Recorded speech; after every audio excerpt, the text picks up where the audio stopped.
So that's hard to do. Yeah. To be, because I'm sitting here and then I'm in my mind, I'm going, is everything working right back here? Yeah, I have to stay behind the camera. Because I you're a have to. director, Yes. producer, I and actor. enjoy staying behind the camera. That's the other part. Elizabeth Blake Thomas, you are a person of huge amount of talents. The more we talk, the more interested I got on all the past that you've had and everything that you're involved in. Tell me about who Elizabeth Blake Thomas is.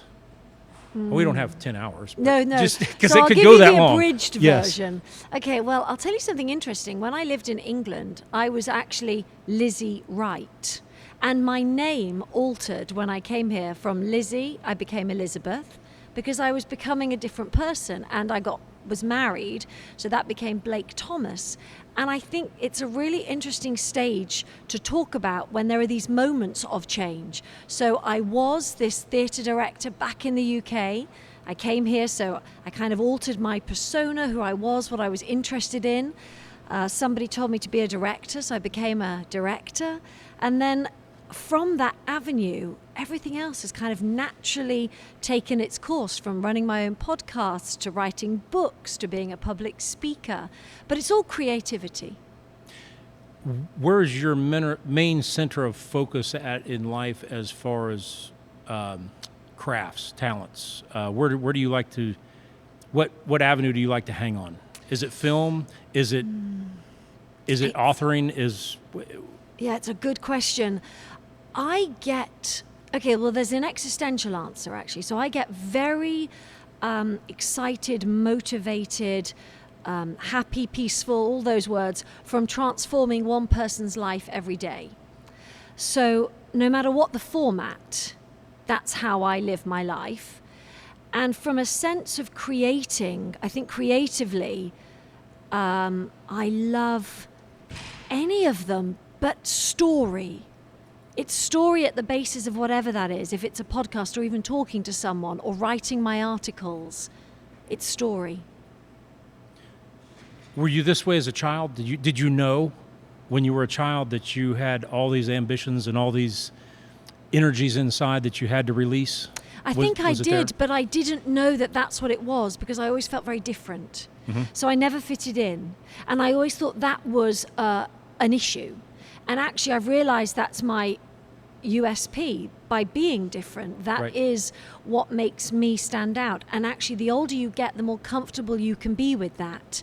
And so, yes, I did notice something, but I didn't have the people around me to help me understand what that was. When you were a child, you're saying you felt different. And when you were a child feeling different like that, did you just think, it's just my class that's not like me? I will meet plenty of people like that out in life. And then you get out there and it's like, it's rare.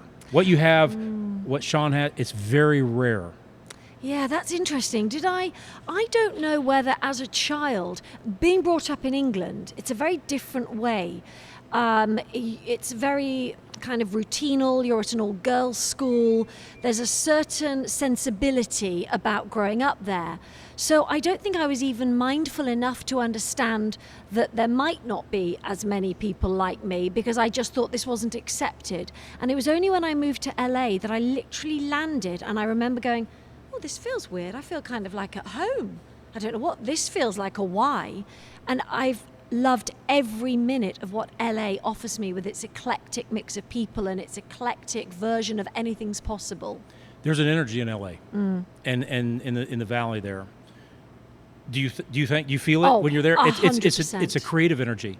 Yeah. And 100%. when you get enough creatives together, it creates that energy also, but it's almost like a vortex of energy. Yeah, very much so. And it makes things happen and it starts to click. Well, and even the way it's actually situated, because I went back to London, and it was a moment where I was like, oh, hold on, where do I go to get this creative energy? And there kind of wasn't any one place. And also due to the weather, a lot of people are inside. It doesn't have the same vibe. And so LA is about being out there, and you meet people, and you could meet a screenwriter to an actor just by walking down Santa Monica Boulevard. Right, and things start to click and happen quick. Exactly. And it's important for creative type people to be in an environment amongst their own in a weird sort of way when I say amongst their own, but amongst their own creatives. Because if it's a Yes. creative person inside of a world where there's no creatives, not saying there's anything wrong with that, but it's just they find themselves very different. Oh, I feel dead when Yes. I'm not with those people. And that was one of the situations about me going back to London. I was like, hold on a minute. I feel like because I'm not in my environment Right. that I couldn't grow. And growth is so key to everything we do. Every day I'm growing. Every day I'm doing something. In fact, someone asked me the other day, am I a better director now than I was, 7 or 8 years ago? And I'm very into semantics. I mean, I have my creativity coaching company called Medicine with Words. So words are so key to me.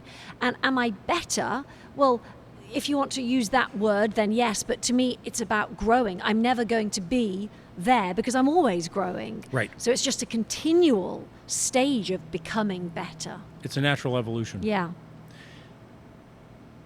Some of your films, I mean, you have a vast array of films and a vast array of credits. Let's talk about a few of them. Well, I love them all. I mean, the hardest question is when people say, which is your favorite? Because every single one is a baby. Every single one was grown from something. The way I first started out, the people that invest in the movies, the stories behind them. And I'm very fortunate that I work with my daughter. So the last one is something that she wrote, produced, and starred in. And I directed, and that's very special.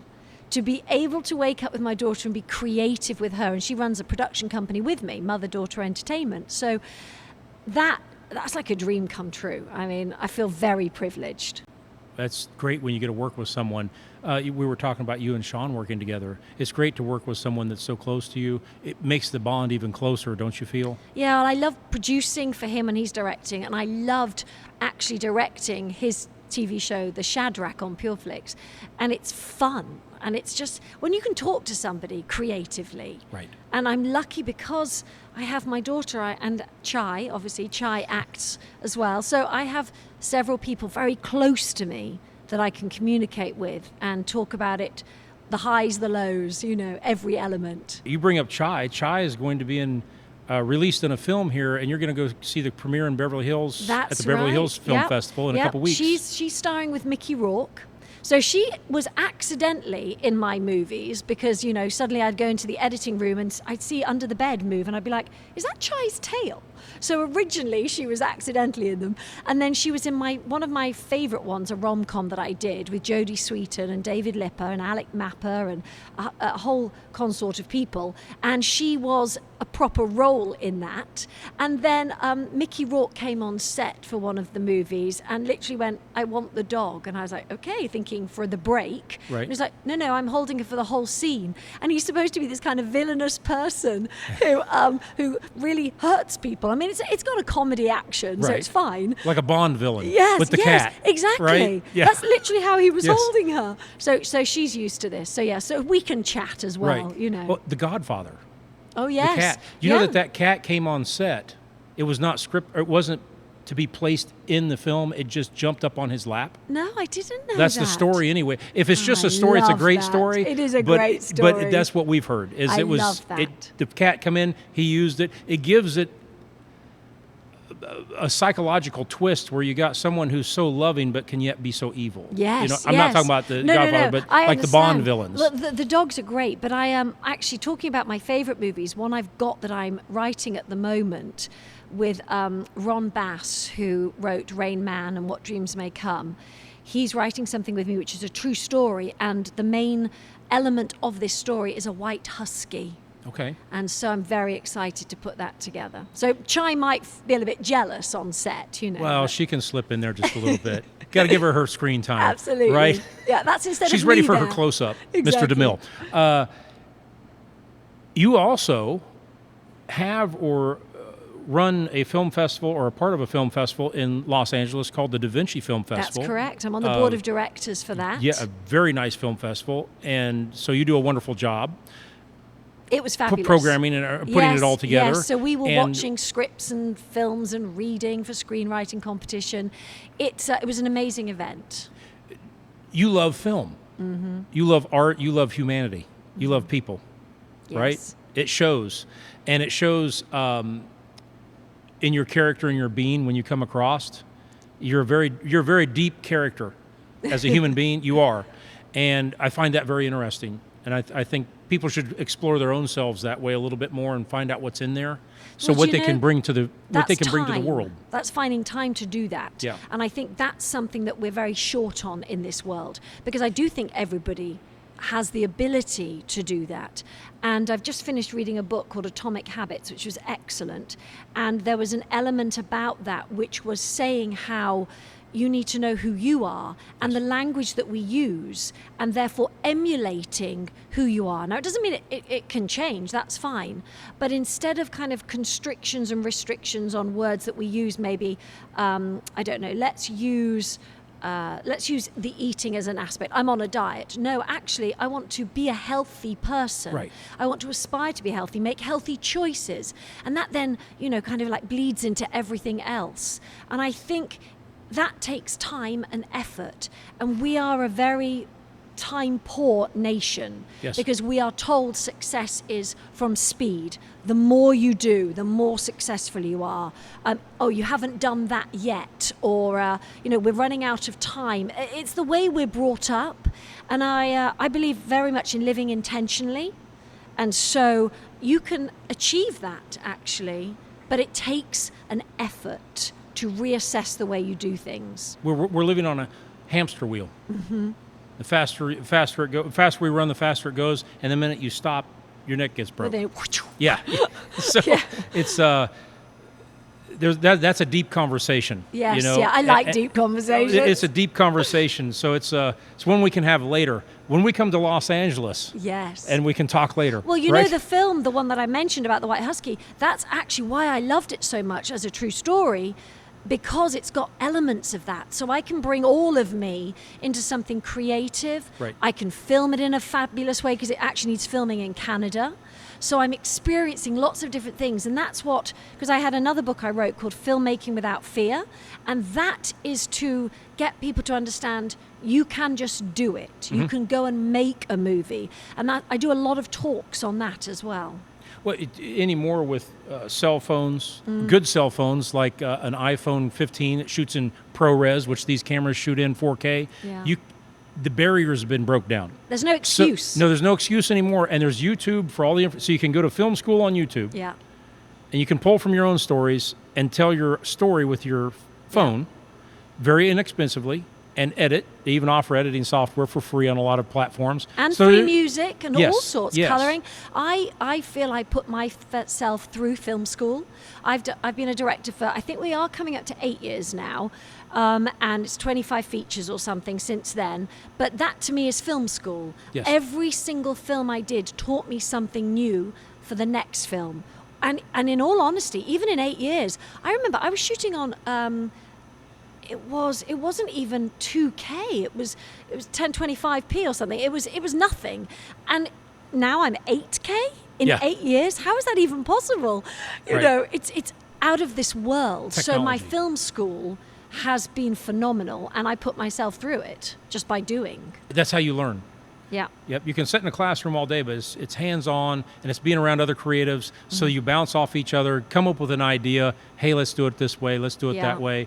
We had a fellow here yesterday. I think you've seen the end of his movie, David Groom, talking about I found it very interesting that he changed lens sets through the time period. Yes. Well, I loved that. You see, that's why I was really intrigued by Mm-hmm. that, because again, that is storytelling on a different level. So you can get to choose your actors, you can get to choose your words, then it's your color palette, and then you go even further into what's the equipment that you're using, what lenses. And I mentioned to you the other day, I used a diopter for the first time, and I'd never experienced that. So there is so much you can do. But I was given 2 amazing pieces of advice from Sean. So he said to me, if you want to be a director, you just say you're a director. So that was key to me starting. But the other one is, after I made my first one, he said, now make your next. I was like, I've got to do this all again? He was like, yeah, make your next. And you need to then make your next. And then your next.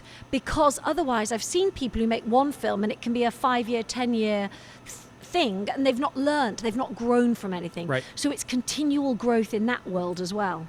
What impressed me about both of you, we always watch. We watch people, we watch characters. I'm a huge study of human behavior, right? I was just super impressed that you came to watch other people's movies, not just your own. I mean, really impressed. That's real filmmakers. If you only watch your own stuff, you're never going to grow. Well, my favorite thing is shorts, actually. Yep. I love shorts. So I could just watch those constantly. Yeah. I know, I felt very pleased. But also, I believe in that supporting of those other filmmakers because that was me, is me, Right. could be me, various film festivals. And that support is key. And what you do is key to allowing these people that have put their blood, sweat and tears into something to screen it. And your audience was full last night. Mm-hmm. Hopefully it'll be full tonight. That's so impressive with local supporting that. Right. And that is absolutely key. And it's been a great experience coming to this film festival. Well, I appreciate that.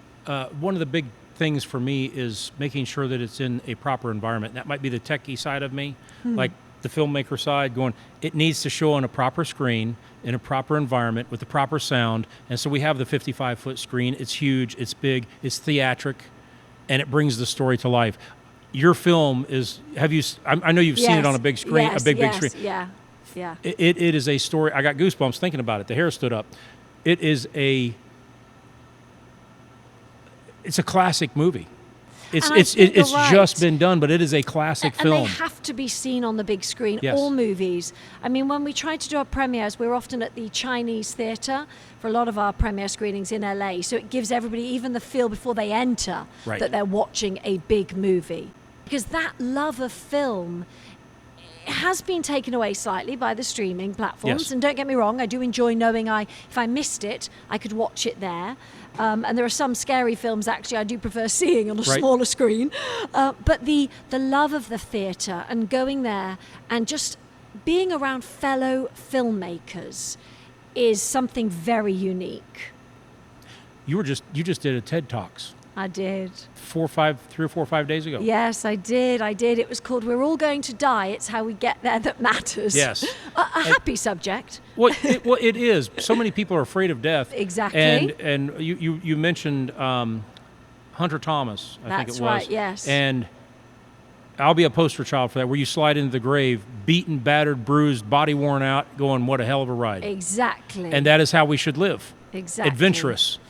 Yeah, I think it's about having the choices of how you want to live and knowing that it's okay to do that, and also understanding, and this is the thing where you just said people don't understand death, we are all going to die. Right. And people kind of don't understand that process. I do an exercise with a lot of my clients that is about, how many days have you got left on this earth? And I'm 45, so I'm looking at this thinking, okay, if I make it to 90, that's good. So I'm going to put a number of 45 there. What do I want to do? 45 Christmases, 45 summers. I'm not wasting this anymore. And I've had people that can't do that. They don't want to. They refuse to because it means they recognize their mortality. Right. Right. But we've got to make the most of this. I've got one that you can use. Heather, can you, in my tool bag, you got a rule? I'm going to show you something really cool. It's not the 0 to 10 or the... No. Oh, This is a okay. really cool thing. I liken life to a timeline on a movie. Oh, yes. And you never yes. know when the end of your movie's coming. Yes. When is... Very much so. If you've got that red rule. Yes. I love that. Thank you very much. Okay, I'm 58, getting ready to turn 59. All right? Okay. So I'm going to love this, aren't I? This is a really good exercise for anybody to watching. So I'm almost 59. Okay. So I'm right here. That's how much life I've lived. All right? What do I think I've got left? Yeah. Yes. Here. Oh, okay, that's what I've. This visual. This is what I've got left. Fabulous. But what do I have left that's functional? Yes. Like where I can still do things. Yes. That's it. Yeah. I love that visual. Look at that. Well, shall I show you something else? That's gone, and that's left. So and so you're here. Yeah. And I've you're got 90, there. but you're probably not going to be making films at no, 90, well, hopefully. But okay, so look at this one. Yes. So let's say 18 is actually where maybe you start working. So you've had this small amount, Right. and then you don't retire until Here. there. So this, you better enjoy what you do. oh, yeah. Otherwise, what's the point? Yeah, don't have work. Yes. Do something you enjoy, Yeah. and don't worry about the money if you can help it. Yeah. I know we all have to pay the bills, the light bills, and you eat, but do what you love, and Yeah. it won't be work. Well, that's a subject also that's very close to my heart, which is about minimalism, because people think that means you don't need anything in your house. Nope. And it's not that. It's actually about choosing what you actually need. And also, people don't quite understand living below their means, which is quite fun. You know, it's Right. like, well, we're going to buy the car because we bought it. And then there's this financial paradox of, well, I bought a new sofa, so actually I need a new 2 chairs. Then I'll need the new table. And actually, it's about being grateful for what we have, where Yes. we're at. And so it's all linked, and that's what people don't realize. It's the hamster wheel. Yes. The Joneses has got, my neighbors have got Yeah. it. I got to get it. I got to Yeah. get one better. It's the Yeah. hamster wheel. And then pretty soon, you're at that end mark. Yeah. Whoops. Well, I it's sold gone. everything a year ago. I lived on a boat, I had a VW bus, and I sold it all because I wanted to have that freedom. So my daughter has this lovely 1-bedroom, and because I travel with directing and I travel with my time away running my book courses or whatever it is, I was like, you know what? I don't need a solid place. I have a little cupboard for my clothes, and that is it. And I pack up and I go. A minimalist Yeah. to a certain degree, not in a bad term, in a No, good term. no. I think that we do need to enjoy what we have, appreciate what we have. Yeah. And the people who are always looking for the latest, greatest thing will never be satisfied because they can't have it all. Because it And it's doesn't a come from constant the rush. object either. Yes. No, it never has does. to come from in here. Right. Right. And that's again. So when I'm making those films and I'm on set with what I call my film family, my heart is full. Your emotional wallet's full. Yes. And if you're a creative, you have Yes. 2 wallets. You have Yes. your monetary wallet, Yeah. pays your bills, your emotional wallet. And for a creative, having an empty emotional wallet is almost suicidal. It is. It's death. You don't want to continue on. No. Doesn't matter how big your financial wallet is. And when you have that fullness and that emotional wallet is full, you don't need anything else. That's the key as well. You're happy with You know. a peanut butter and jelly sandwich, Exactly. and instead of the steak, Yeah. Because you're emotional. on fire. Yes, and Yeah. so and actually you start to live healthier because Yeah. you eat some tuna fish, Yeah. some tuna or Yeah. some chicken grilled Yeah, or yeah, some salad. exactly. You It's don't need the healthy. rest. No. And I notice a lot of people who work, and I'm not saying this in a bad way, but they hate their jobs. Oh, yeah. They do their jobs, but they hate it. And they spend all their money and all their time trying to make themselves happy on the weekend. Don't mean to use the word gluttony, but can be. Sit down and stuff yourself because you're miserable. Yeah. They're not realizing that they have an emotional wallet and it's empty. Yeah, And so they yeah. spend their time and their money killing themselves, overeating bad foods, overdoing this, overdoing that, only Yeah. to find themselves dead when they go to retire. Yeah, exactly. And it happens so many times. It is the famous story. Oh, Bob just retired. He was on the golf course, and a year later, he's had a heart attack. You know, that is what happens. And I look at this, and I'm very fortunate because of this way I am. I've been able to bring my daughter up already like this. Great. So at 21, she is an old soul who understands this and really grasps life. She said something to me today that was about a decision she was going to make with a traveling option. And I went, I thought I would never have been able to come up with that at her age. So again, transforming someone's life every day, I get to help her every day. And that is a huge blessing. That is great that you're able to transfer your knowledge Yeah. and pass knowledge through you I'm a before you. conduit. I'm a And conduit. your conduit That's of all past it is. ancestral knowledge Yeah. that you pass through. But if you can get it quicker and understand it quicker, Yes. you get on the road quicker and you can Yes. enjoy your life more Exactly. and make better and more beautiful Exactly. things and Yeah. make the environment better for people. Exactly. You know, through beauty. Exactly. Got a question for you. What is your favorite movie of all time? Not your own or Sean's, can but one of tell your you. favorite movies. Yeah. Okay. Okay, so, but I will have to have 3, but you know That's why? fine. Because they're all at the same. Sound of Music, Mary Poppins, and Chitty Chitty Bang Bang. Great. Those are I love great them films. so much. Great films. Yes, they are my favorite because that was who I was as a child. And Mary Poppins is different. She sticks out. Julie Andrews as a nun didn't want to be in the nunnery. There was something different about her. Yes. And Truly Scrumptious, well, she was just truly scrumptious. I mean, that's amazing. But those movies also infiltrated into the sense that I love Moulin Rouge, the Baz Luhrmann. I love Baz Luhrmann. And then Midnight in Paris. So there's a kind of similarity in a way. Again, you're slightly different. You stand out. I feel like I'm singing in my head all day long, you know. Because you are. Yes, And you're happy. yes. I think motion picture is America's art. When you go to Europe, you have the painters of Italy, you have the Yes. builders of France and Germany and Yes. the architects. We are motion picture. And I think I told Sean well, it is that music is the most powerful medium in the world. It can change your mood within a few notes, make you happy, sad. Unbelievable. Right. So it's super. Well, it's frequency. Yes. I think every note's frequency, and it's frequency. But because also your ears are the only sense that don't close down as well. Right. You can close your eyes to remove something. You can stop talking. You can even stop smelling because you can breathe through your mouth. Can't stop your ears. Right. Would you tie that with visuals and a great story like Bow? When the symphony kicks in, I've watched the trailer. I can't tell you how many times, because at the end when the symphony kicks in and I'm not going to give anything away, but when he said see, it's happening right now. I know, it's that's energy. Yeah. Yeah. Tell me that's not healthy for you. Yeah. When No, you feel I agree. that. Well, do you know what I wanted to be when I was younger? But actually, unfortunately, I did listen to my music teacher who said I would be hopeless. I wanted to be a conductor. It's a version of directing. Right. And imagine that orchestra, and you're able to bring them in. So one of my aims is on one of my next films is to actually have a situation where I could conduct an orchestra for something in a film. It's so powerful. We had a film 12 years ago. I'll see if we can find it for you, about a conductor.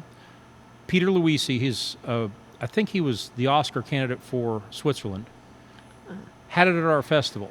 It was the only film to ever score a perfect 100 on every judge's score sheet out of Oh, wow. 5 figures of films throughout. Wow. It was the only film to ever score perfect on every score sheet. Yeah. Right?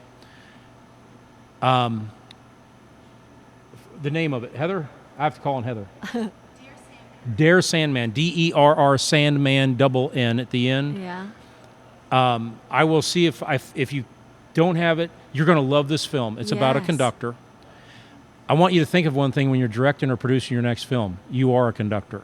You're Yeah. conducting a symphony of people. You're conducting the sound, the lighting, the Yes. wardrobe, the staging. You're conducting. You are a conductor. And the cool thing about being a conductor of film, as you and Sean are, it lives forever. Where when you go to hear a symphony, it'll live forever in your head, my head, whoever else hears it at that time, but it doesn't travel outside those walls unless it's recorded. And there's something different about being live in a symphony Definitely. or orchestra, but your film Definitely. lives on forever. But isn't it a shame that that music teacher didn't understand, and I'm not blaming her because I feel like time has progressed, but to say, okay, what is it that you like about that? Because maybe she could have shown me this way ahead of time, but we didn't have that ability maybe. Sometimes there's personal issues inside that too. Yes, There's yeah. conflicts between teacher and Yeah. student. They don't like the students, so Yeah. therefore they misdirect. That And happens. also, It's I a human probably nature. was useless at Yes, well- music, so maybe she had a point. Right. But the other one I loved, Maestro. You just reminded Yes. me. Did you see Maestro, Yes. Bradley Cooper? Gosh. Yes. I mean, the scene, I get goosebumps all the time when he conducts that scene for 7 minutes or 8 minutes and it's not cut because he made them do it in one go because he needed to prove himself. Oh, my heart. I'm a huge fan of that film. We're looking forward to your next work if we get our hands on it at all, unless it goes directly to the big screen. Looking forward to your work and looking forward to what you have on deck. You're a person of extreme talents Thank you. and of really good energy, and I'm going to put the challenge to you. We're expecting a lot from you Thank you. because you've already delivered I'll a take lot. the challenge. You've already delivered a lot, but we're Take expecting it. a lot because you have it inside you, and you need to share that with the world. Thank you. Thank you very I've got much. 45 years left. 45. Okay. Counting. Okay. Go. Go. And Shai, we're looking forward to your next movie. See, she is, she's not even going to pay attention to me right now because she's in her own world. She's looking at the looking camera. at the camera. Yeah, she's waiting for her close-up. So anyway, thank you you. so much for coming Thank you. back from the beach Thank you. and doing this. I've really enjoyed it. Thank you very much for having me. Thank you. Thank you. Oh, I could talk to you forever. I know. That would have been